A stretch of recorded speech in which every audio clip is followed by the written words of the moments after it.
सहारा प्रणाम, मैं हूं आनंद विजय सिंह। सहारा प्रणाम, मैं हूं अनीता पांडे। बहुत स्वागत है आपका। आज का दिन यानी 2 अक्टूबर हम सब के लिए प्रेरणा का दिन है, क्योंकि आज राष्ट्रपिता महात्मा गांधी की जयंती है।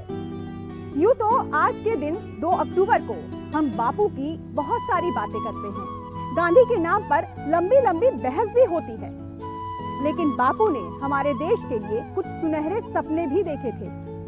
सुनहरा सपना स्किल्ड भारत का, सुनहरा सपना राम राज्य का और सुनहरा सपना स्वच्छ भारत का। तो आज हम इन्हीं सुनहरे सपनों की बात करेंगे और सवाल उठाएंगे भागीदारी की।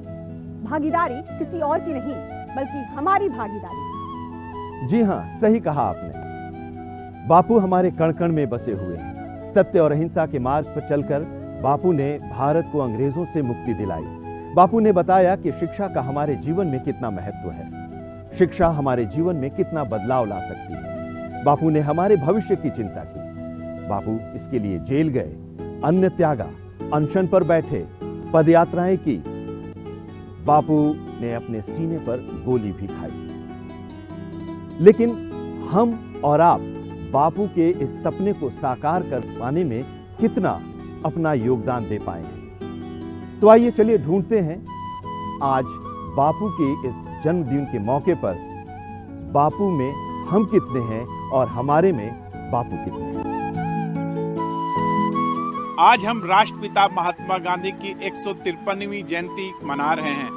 पूरा देश उन्हें बापू के नाम से याद करता है। महात्मा गांधी की जो आजादी की लड़ाई में भूमिका है, उसे हम कभी नहीं भुला सकते।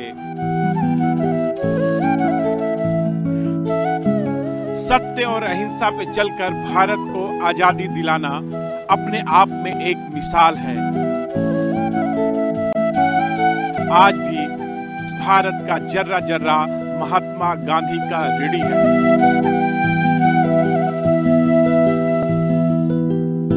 महात्मा गांधी की जयंती पर तमाम प्रोग्राम किए जाते हैं, पूरे देश में किए जाते हैं, विश्व में किए जाते हैं।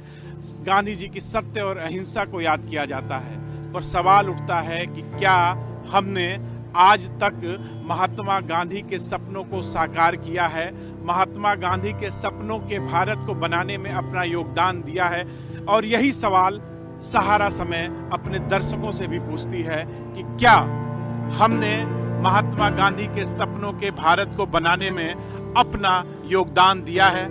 और यही सवाल आज आपसे भी है। जबकि सफाई कार्य निकृष्ट कार्य माना जाता था, नफरत होती थी लोगों का, अरे ये क्या कर रहा है। गांधी ने सफाई को जीवन के श्रेष्ठ कार्यों में गिना और स्वयं उसकी शुरुआत की। तो गांधी का जीवन तो पूरा संपूर्ण जीवन प्रयोगमय जीवन है। महात्मा गांधी का स्वच्छ भारत का सपना था, वह अब धीरे धीरे साकार हो रहा है। गांधी जी का सपना साकार हो रहा है। ग्राम स्वराज योजना, स्वच्छ भारत, ग्रामीण खुशहाली लाने के लिए उन्होंने बहुत प्रयास किया। स्वच्छता अभियान चलाया गया, उसमें एनसीसी के काफी सारे बच्चों ने पार्टिसिपेट लिया। स्वच्छता में बहुत इम्पोर्टेंस देते थे, तो इसलिए अभी हम लोग स्वच्छता अभियान चलाते हैं। पहले तो अक्टूबर 2 तारीख को करते थे, अभी साल भर हमेशा करते रहते हैं। रघुपति राघव राजा राम, पतित पावन सीताराम, ईश्वर अल्लाह दे भगवान, सबको सन्मति दे भगवान। गुजरात के कण कण में गांधी बसते हैं। पोरबंदर के कीर्ति मंदिर में गांधी का जन्म हुआ। गांधी पोरबंदर से निकलकर राजकोट पहुंचे, वहां उन्होंने शिक्षा दीक्षा प्राप्त की और ये गांधी आश्रम अहमदाबाद है। यहाँ पर 1915 से लेकर 1933 तक साबरमती आश्रम में गांधी रहे। महात्मा गांधी यहीं पर रहे, जिन्हें पूरा देश बापू के नाम से जानता है। और यहीं से दांडी मार्च की शुरुआत हुई। बापू ने जिस आज़ाद भारत की कल्पना की थी, जिस आज़ादी की कल्पना थी, क्या वो आज़ादी हमें हासिल हो पाई है? वो आज़ादी अभी पूर्णतः तो हासिल नहीं हो पाई है, लेकिन हम लोग उसमें निरंतर उसकी तरफ बढ़ रहे हैं। और मुझे पूरा विश्वास है, पूरे सभी देशवासियों को विश्वास है कि हम जो गांधी जी ने जो सपना देखा था, वो सपना हम लोगों का जरूर साकार होगा। ये आश्रम जो उन्होंने बनाया है बहुत अच्छा बना है। हिस्टोरिकली आप अगर इसका देखो, सिग्निफिकेंस बहुत बढ़िया है। इसके बारे में 2-3 पुस्तकें भी पढ़नी चाहिए। एक्चुअली गांधी जी क्या कहना चाहते थे। आज हिंदुस्तान में हम देखते हैं कि बहुत ज़्यादा तरह से मांसाहार की प्रवृत्ति बढ़ रही है। 60-70% से ज़्यादा लोग मांसाहारी हो चुके हैं, जबकि ये भी गांधी जी की एक टीचिंग है जिसको कि हमें फैलाना चाहिए और उसके ऊपर भी हमें काम करना चाहिए। गांधी जी हमेशा ही याद रहते हैं, क्योंकि हर किसी की पर्स जेब में रहते हैं। अभी डिजिटल का ज़माना है तो थोड़े कम नज़र आते हैं, और आने वाले समय में तो वैसे ही विलीन होने वाले हैं नोट। लेकिन बहुत अच्छी चीज़ है कि जब भी हम नोट को देखते हैं तो गांधी जी के दर्शन होते हैं। गांधी जी की जो बात है वो कई लोग बेहतर तरीके से समझ पाए हैं, कई लोग समझना ही नहीं चाहते हैं। और दुनिया के लोग कोई भी समस्या आती है तो कहीं ना कहीं हल ढूंढने का प्रयास करते हैं। तो देखिए गांधी जी के विचार कितने सारे उनको कारगर होते हुए दिखाई देते हैं कि ये बंदा है जो सही कह के गया है, तो बंदा तो सही कह के गया है और आज नहीं तो कल उस रास्ते पर चले बिना कोई चारा ही नहीं है।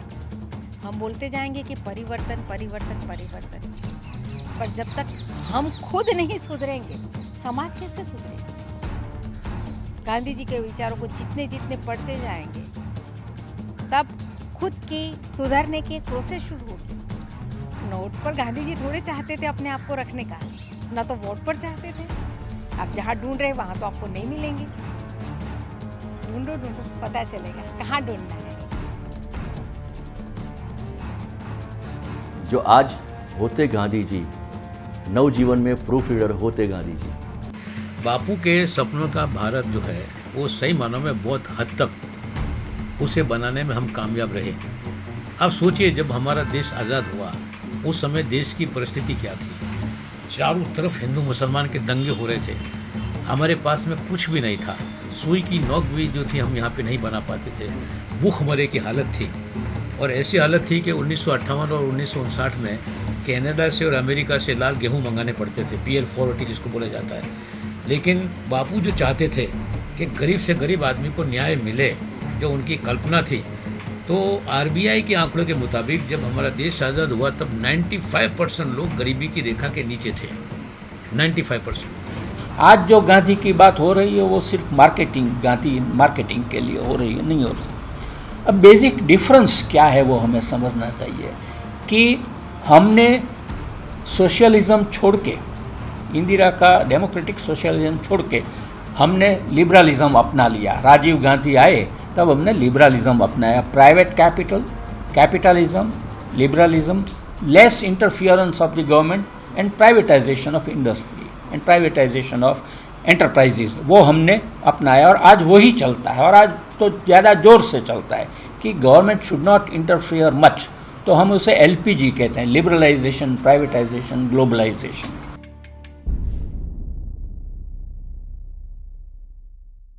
दे दी हमें आजादी बिना खड़क बिना ढाल, साबरमती के संत तूने कर दिया कमाल।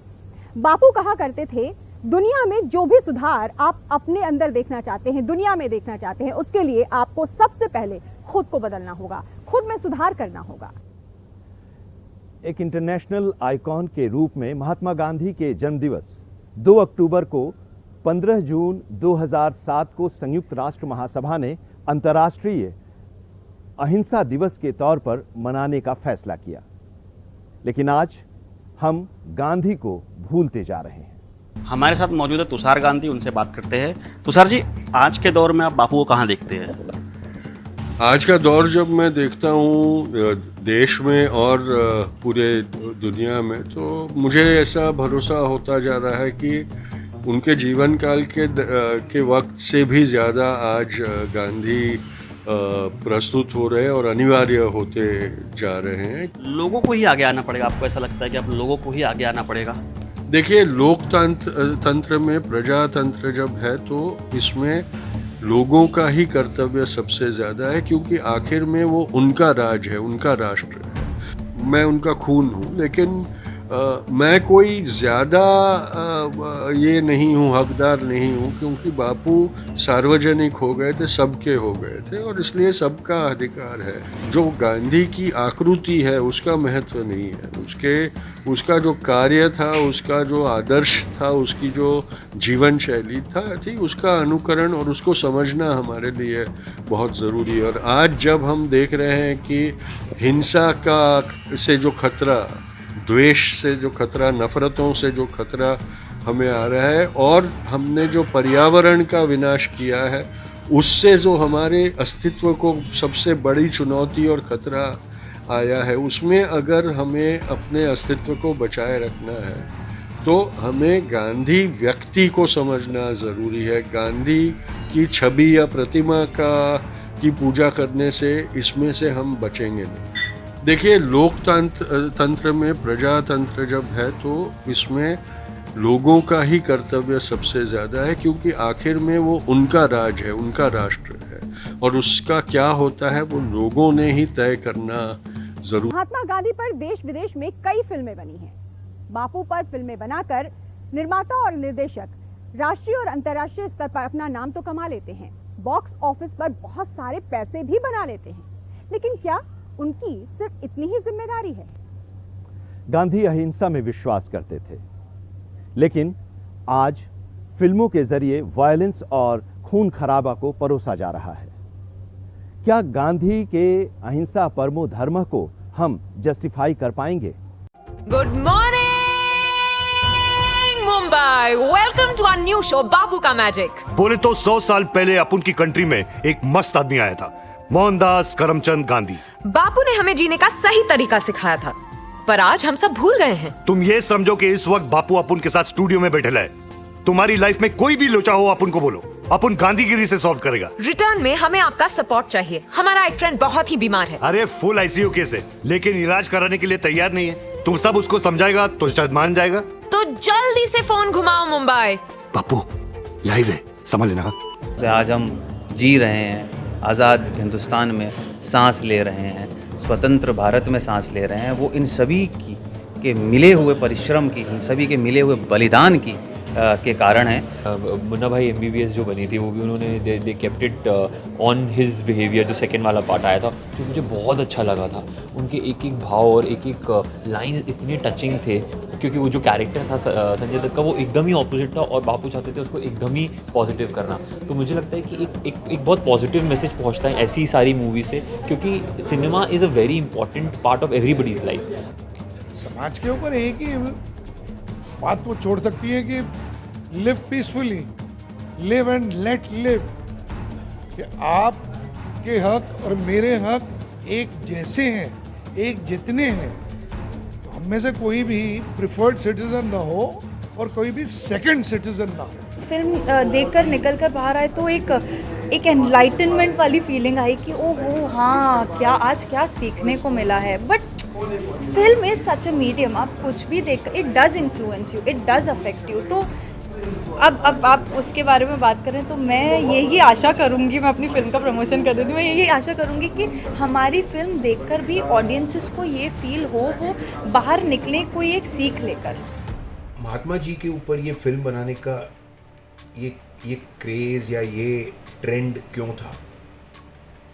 ये मेरे हिसाब से इसलिए कि कोई भी कंट्री के लीडर को ये जो नाम दिया गया ना, father of the nation, he was truly the father of the nation. Independent we are today because of him. और मुझे लगता है कि ये एक फेज है जो आज भी रेलेवेंट है।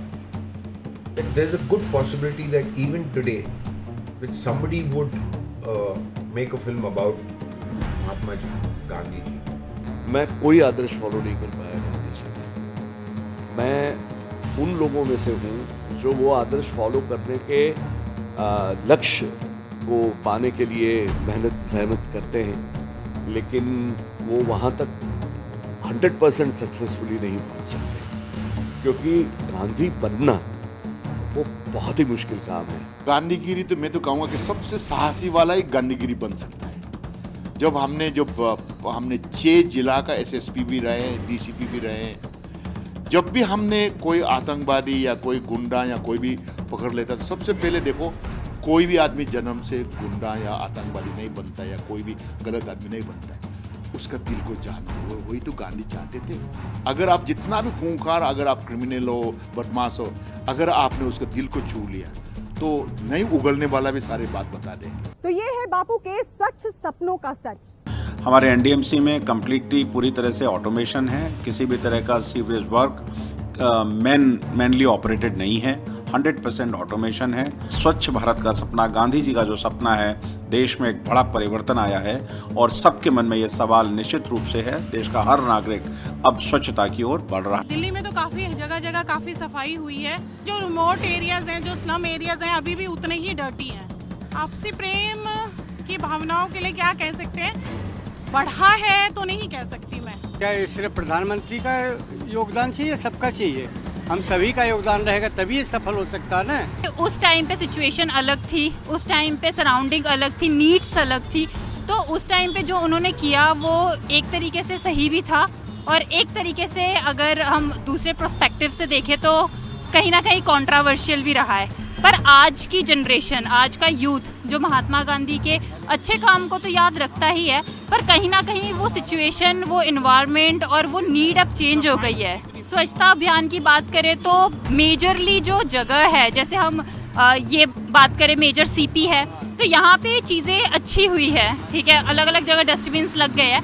पर अगर हम माइनर एरिया में देखें, जो पिछड़े एरिया है, अब दिल्ली पूरा सिटी बिल्कुल सिविलाइज्ड नहीं है। जहाँ पे गांव का एरिया है वहाँ पे बिल्कुल भी नहीं हुआ है, वहाँ पे लोगों को कोई फर्क नहीं पड़ रहा, वहाँ पे एक डस्टबिन भी नहीं है। आम आदमी की यही भूमिका होनी चाहिए कि अपनी स्वच्छता का ध्यान रखे, दूसरों की स्वच्छता की बजाय अपनी। अगर कोई इंसान स्वच्छता का ध्यान रखता है तो ऑटोमेटिकली वो बड़े लेवल पे चेंज ला सकता है। सफाई अभियान के लिए जब से मोदी जी ने नारा दिया ना स्वच्छ भारत अभियान का, तब से कुछ ना कुछ काम तो होता दिख रहा है, लेकिन इसके लिए ना जनता को खुद आगे आना पड़ेगा। सरकार तो बोलेगी सफाई रखो, अभियान करो, लेकिन हम लोग जैसे देखो गुटखा का पन्नी वहाँ पे फेंका हुआ है, पानी की बोतल फेंकी रहती है, ये सब ने जी। तो ये चीज़ आम जनता को जागरूक होना पड़ेगा। जब तक आम जनता ने, सर जहाँ पे लिखा रहता है ना यहाँ पे बाथरूम मत कीजिए, वहीं पे ज़्यादा लोग बाथरूम करता है जा करके। ये मानसिकता, लोगों का जो मानसिकता है ना, उसको आप चेंज नहीं कर सकते ना सर। बहुत सारे ऐसे लोग हैं जिसको इस मिट्टी से उतना प्यार नहीं है, वो सिर्फ अपना देखते हैं, हमारा घर ठीक ठाक होना चाहिए, पड़ोसी की घर जैसा भी। हाँ, आपसी प्रेम बहुत बड़ा है सर। आप जिस मुद्दे को लेकर के बोल रहे हो ना, उस मुद्दे को आप बोलना नहीं चाहते हो खोल करके, लेकिन आपसी प्रेम बहुत बड़ा है। उसी का आजकल परिणाम देख रहे हो, कोई चीज़ बाइकआउट होता है तो उसका ध्वस्त हो जाता है। जैसे अभी सिनेमा बाइकआउट का था, फ्लॉप हुआ अच्छे से अच्छे मूवी, तो ये आपसी प्रेम ही है। शिक्षा के लिए भी बोला था कि पूरे विश्व में या फिर अपने देश की बात करें तो पूरे देश में शिक्षा मिलनी चाहिए। तो आप अभी देख ही रहे हैं जो नरेंद्र मोदी जी हैं, और मैं किसी पार्टी या फिर मैं किसी स्पेसिफिक को ऐसा नहीं अपोज या फिर टुगेदर की बात करूँगी, मैं सिंपल नीतियों की बात करूँगी। और या फिर ऐसी जो चीज़ें, देखिए जो स्वच्छता अभियान है नरेंद्र मोदी जी अभी भी करवा ही रहे हैं। अगर आप स्वच्छता अभियान देखें तो हम लोग भी स्टूडेंट्स, हम लोग क्लीनलीनेस ड्राइव अपने क्लब्स के लिए करते हैं। आज ही हमारा इकोनॉमिक क्लब का हमने स्वच्छता अभियान जो है उसके लिए क्लीनलीनेस ड्राइव के लोगों को अवेयर किया। महात्मा गांधी ने अभियान अच्छा चलाया है, इसकी वजह से जगह जगह सफाई है। अब मैं देखती हूँ स्कूलों में और डिस्पेंसरी वगैरह में कितनी सफाई है। किस क्लास में हो? I am pursuing now BA first year. तो वॉशरूम वगैरह कितने साफ रहते हैं? पहले पढ़ती थी, स्कूल में पढ़ती थी, और अब उसके अकॉर्डिंग बहुत क्लीन रहते हैं। अब कॉलेज के भी और स्कूल्स के भी देखती हूँ काफी साफ रहते हैं। आज ये पथ जहां मैं खड़ा हूं ये राजपथ नहीं बल्कि कर्तव्य पथ में बदल चुका है, और इसका श्रेय प्रधानमंत्री नरेंद्र मोदी को जाता है। प्रधानमंत्री नरेंद्र मोदी ने कर्तव्य पथ की शुरुआत करते हुए कहा था कि स्वच्छ भारत के जरिए ही देशवासी महात्मा गांधी को अपनी सर्वोत्तम श्रद्धांजलि दे सकते हैं। 2 अक्टूबर 2014 को स्वच्छ भारत मिशन देश भर में व्यापक तौर पर राष्ट्रीय आंदोलन के रूप में शुरू किया गया था। महात्मा गांधी ने कहा था कि राजनीतिक स्वतंत्रता से ज्यादा स्वच्छता जरूरी है। कोई व्यक्ति स्वच्छ नहीं तो वह स्वस्थ नहीं रह सकता है, ये बापू कहते थे। वैसे तो बापू स्वच्छता के बहुत बड़े हिमायती थे, लेकिन उनका मकसद सिर्फ बाहरी सफाई से नहीं बल्कि मन की पवित्रता भी उनकी सफाई के मकसद में शामिल था। बापू ने कहा था कि खुद वो बदलाव लाइए जो आप दुनिया में देखना चाहते हैं। तो क्या हम और आप मिलकर बापू के सपनों को साकार नहीं कर सकते? स्वच्छ भारत अभियान को और गति प्रदान नहीं कर सकते? तो आइए हम सब मिलकर बापू के सपनों को साकार करें।